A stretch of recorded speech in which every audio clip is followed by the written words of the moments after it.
तो कहते हैं बाबा से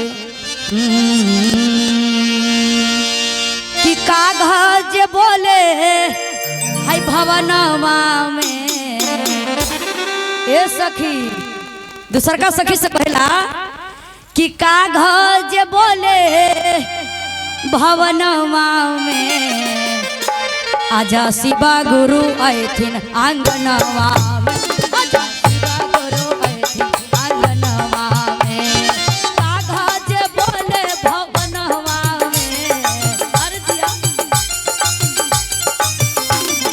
कागज बोले भवनवा में कागज बोले भवनवा में आजा शिवा गुरु आयथिन आंगनवा में आजा शिवा गुरु आयथिन आंगनवा में क्या बात है क्या बात है क्या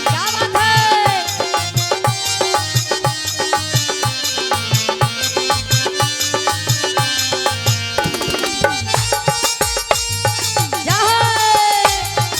है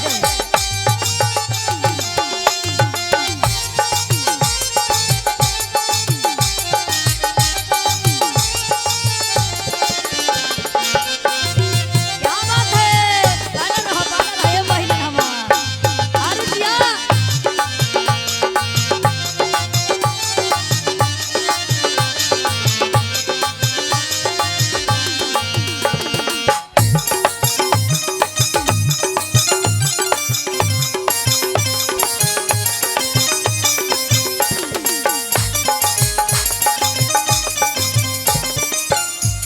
औरी बाबा भोलेनाथ के कौन कौन सेवा करते हैं, यानी बाबा भोलेनाथ के कौन कौन पूजा करते हैं, जरा हाथ उठाइए तो सभी मिलकर और सच्ची नियत से करते हैं ना।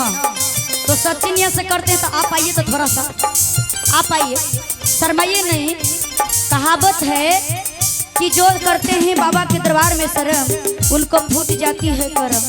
तो करम काहे फुरवाएंगे दीदी, हमारा आज बबुनी के शादी है, कल बारात आई या परसों आई तो डीजे बजाएं दरवाजा पर बाजा बजा के और झूमा झूमी होई तो काहे ना बाबा के दरबार में झूमी।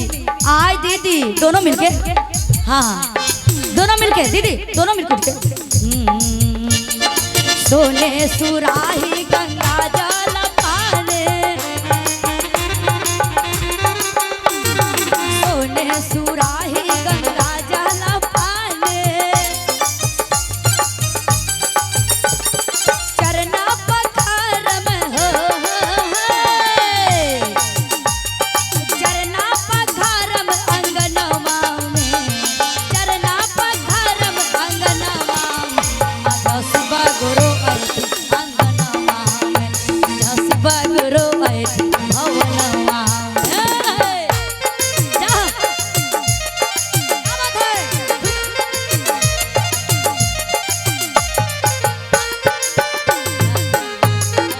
क्या बात है बन रहे हमर बड़का भैया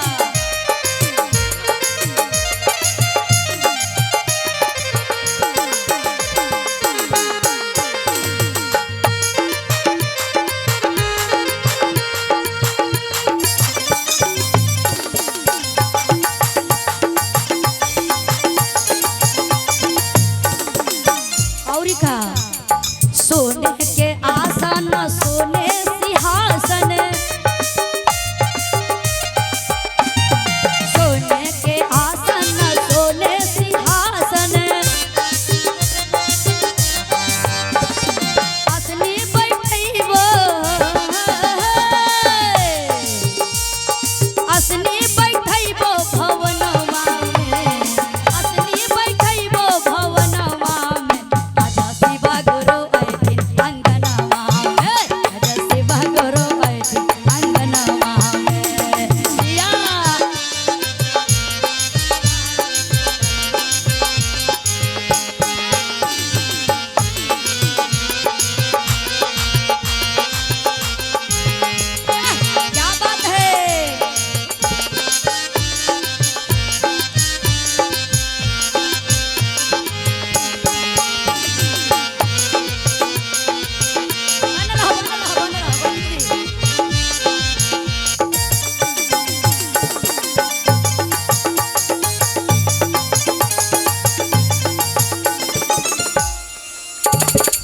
शिव जोगिया गोरा के पिया, शिव जोगिया गोरा के पिया, तूने डमरू बजा कर सबका मन हर लिया।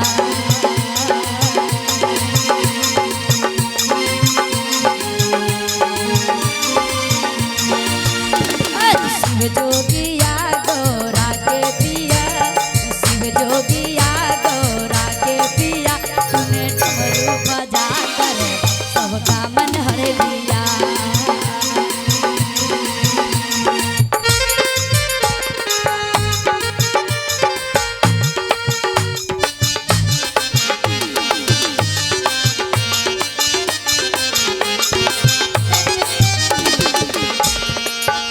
और दीदी जी आपका नाम क्या है? शीला दीदी। शीला दीदी जी कह रहे हैं बाबा के दरबार में कि बाबा सबके आंगन भवन में एबे कैलू तो कम से कम शीलो दीदी के आंगन में पधार थे। और कहीं का जरा ताली नहीं रुकना चाहिए दीदी। क्या बात है, आप लोग के हाथ में बाबा भोलेनाथ इतना पावर दिए हैं कि ताली बजाने से 3 फायदा होती है गुरु बहना, और कि बाबा के दरबार में खड़ा होकर झूमने से 5 फायदा। सच है तो मानिए और नहीं है तो अपना बैठा रहिए और ताली बजाते रहिए। और कहना है सोने के थाला 56 रगन मेवा, सोने के थाला 56 रगन मेवा, भोगवा लगइबो, भोगवा लगइबो भवनवा में, भोगवा लगइबो भवनवा में, आज शिव गुरु आए थे अंगनवा में।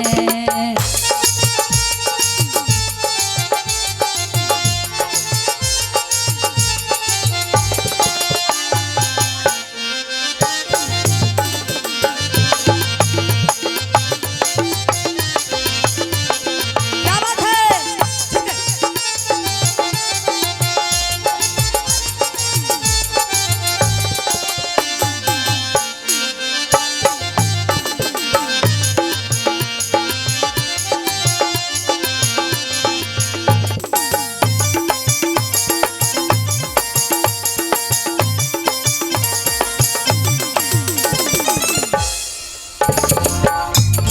और दीदी जी हमारे सभी दीदी जी के तरफ से और शीला दीदी जी के माँ के तरफ से ढेर सारा आशीर्वाद है। और शीला दीदी जी के देखिए भाई राजू भैया के सरह जी आए हैं, और जैसे बाबा भोलेनाथ झोली भरे हैं वैसे ही दान पुण्य कर रहे हैं बाबा के दरबार में। खुश रहिए गुरु बहना और आवाज रहिए, भरल भंडार रहे। और माँ के दरबार में कहती हूँ कि मैया सब पे दया कीजिए, सब पे दया कीजिए, सबके भरल भंडार रखिए बाबा भोलेनाथ। अच्छा अच्छा, और बैठ जाइए। और दीदी लोग बैठिए ना, हम खड़ा करेंगे। कहना है कंचन थाला कपूरा के बाते, कंचन थाला कपूरा के बाते,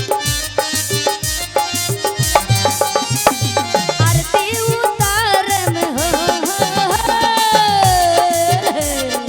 आरती उतारम भवनवा में, आरती उतारम भवनवा में, आज शिव गुरु आए थे अंगनवा में, आज शिव गुरु आए थे अंगनवा में।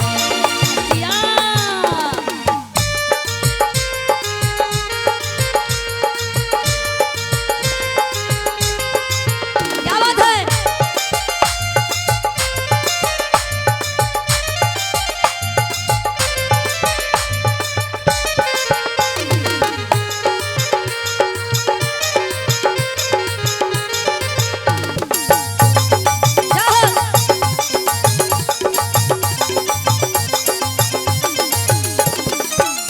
औरी का भगवान से सब मिलकर ऐसा ही गुरु बहना ऐसा ही रहिए बाबा के दरबार में। कहना है हिलसा सहरिया से कंचन के बोलई हा, सहरिया से सखिन के बोलई हा हिलसा सहरिया से सखी के बोलई हा पाटोपुर सहरियन से सखी के बोलई हा भजना सुनई भजना सुनैबो भवनवा में भजना सुनैबो भवनवा में आजा शिवा गुरु अंगनवा आजा शिवा गुरु अंगनवा में आजा शिवा गुरु आजा शिवा गुरु अंगनवा आजा शिवा गुरु अंगनवा आजा शिवा गुरु अंगनवा आजा शिवा गुरु